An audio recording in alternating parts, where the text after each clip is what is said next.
جس شان سے عزت نفس زخمی ہو اس شان سے دھوپ بہتر ہے۔ جو اپنے چکر میں رہتے ہیں وہ چکراتے ہی رہتے ہیں۔ وقت، اعتبار اور عزت ایسے پرندے ہیں جو اڑ جائیں تو واپس نہیں آتے۔ اگر آپ رسک ہی نہیں لیتے تو پھر آپ کی زندگی کیا زندگی ہے؟ رسک لینا ہی تو اصل زندگی ہے۔ جو شکست کے سامنے سر نہیں جھکاتا کامیابی اس کے قدم چومتی ہے۔ دنیا میں کوئی بھی شخص بے شمار اور عظیم غلطیوں کے بغیر عظیم کامیابی حاصل نہیں کر سکتا۔ جس دن ہم یہ جان لیں گے کہ سامنے والا غلط نہیں، صرف اس کی سوچ ہم سے الگ ہے، تو زندگی سے بہت سے دکھ ختم ہو جائیں گے۔ ہم غلطیاں کرتے ہیں اور اس کا نام رکھتے ہیں تجربہ۔ سب سے خطرناک ناراضگی وہ ہوتی ہے جس میں آپ کبھی اس شخص پر جتاتے نہیں کہ آپ ناراض ہیں۔ دنیا کا سب سے مشکل کام یہ وضاحت کرنا ہے کہ آپ کسی کے ساتھ کتنے سچے اور مخلص ہیں۔ جو لوگ آپ کو ہارا ہوا دیکھنا چاہتے ہیں در حقیقت وہ آپ سے جیت نہیں سکتے۔ کبھی کبھی ڈھیروں لفظ ہونے کے باوجود بھی بولنے کا دل نہیں چاہتا، نہ بتانے کے لیے، نہ جتانے کے لیے، نہ ہمدردی کے لیے۔ مشکل دستک دے تو خوف زدہ نہ ہو، آگے بڑھ کر دروازہ کھول دیں، کیونکہ کامیابی ہمیشہ مشکل کا باعث بدل کر آتی ہے۔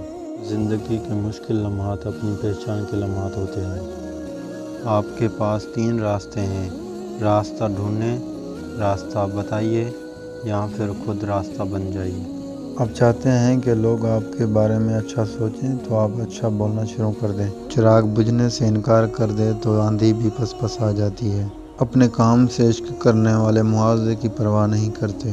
زبان کا زیادہ چلنا عقل کے کم ہونے کی نشانی ہے۔ نیت اچھی ہو تو زبان خود بخود سچی ہو جاتی ہے۔ دعا مانگ کر دل پرسکون ہو جائے تو سمجھ لیں دعا قبول ہو گئی ہے۔ دھوکہ کھانے والے کا پیٹ تو بھر ہی جاتا ہے، لیکن دھوکہ دینے والے کی بھوک کبھی ختم نہیں ہوتی۔ سب سے مہنگا سبق زندگی سکھاتی ہے۔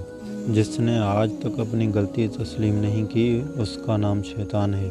زبان صرف ایک وسیلہ ہے، حقیقت میں تربیت کلام کرتی ہے۔ جس دل میں اللہ کی محبت آباد ہو جائے وہ دل دل نہیں رہتا، آستانہ بن جاتا ہے۔ مانگنے والے کو دنیا دیتی ہے اور دینے والے کو اللہ دیتا ہے۔ اللہ چاہتا ہے جس طرح ماں کی محبت پر تم شک نہیں کرتے اسی طرح اس کی محبت پر یقین رکھو جو 70 ماؤں سے زیادہ تم سے محبت کرتا ہے۔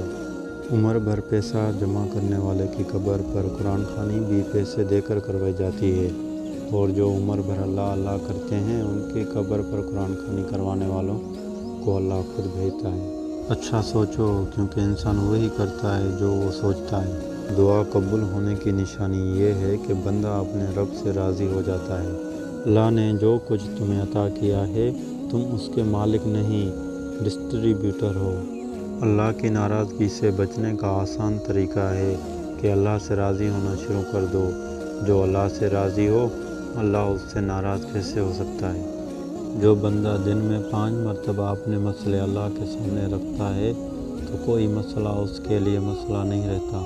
جو امین چھوڑ دیتا ہے اس سے پوری کائنات چھوڑ دیتی ہے۔ بادشاہوں نے بادشاہی چھوڑ کر درویشی قبول تو کی، لیکن کسی درویش نے درویشی چھوڑ کر کبھی بادشاہی قبول نہیں کی۔ جب اللہ کسی کو بہترین سے نوازنا چاہتا ہے تو پہلے اس سے بدترین سے گزارتا ہے۔ کامیاب لوگ بدترین حالات سے سیکھتے ہیں اور بہترین بن جاتے ہیں۔ شکوے کی دکان پر مصیبت کا ہی کاروبار چلتا ہے۔ موت کے وقت جو صفت ہونا خود میں پسند ہو وہ اسی لمحے اختیار کر لی جائے، کیونکہ موت کسی پل بھی آ سکتی ہے۔ فیصلے کے دن حساب کتاب ہونے سے پہلے زندگی کے حساب کتاب درست کرنے کے فیصلے کر لیے جائیں۔ دوسروں کو غلط نہیں، خود کو صحیح ثابت کریں۔ وقت، نعمتیں، علم، دولت اور اختیارات کہاں، کیسے، کس کام میں اور کس مقصد کے لیے استعمال کیے، روز آخر جوابدار ہونا ہوگا۔ ایک غیبی اصول یہ بھی ہے، جو تقسیم کرو گے تمہارے پاس اسی کی فرونی ہوگی، پھر وہ دولت ہو، علم ہو، محبت ہو یا آسانی۔ آج تک کے لیے اتنا ہی۔ اگر میری ویڈیو میں کچھ سیکھنے کے لیے ملا ہو تو لائک کر دیں، چینل کو سبسکرائب کر دیں۔ ملتے ہیں نیکسٹ ویڈیو میں، تب تک کے لیے اللہ حافظ، السلام علیکم۔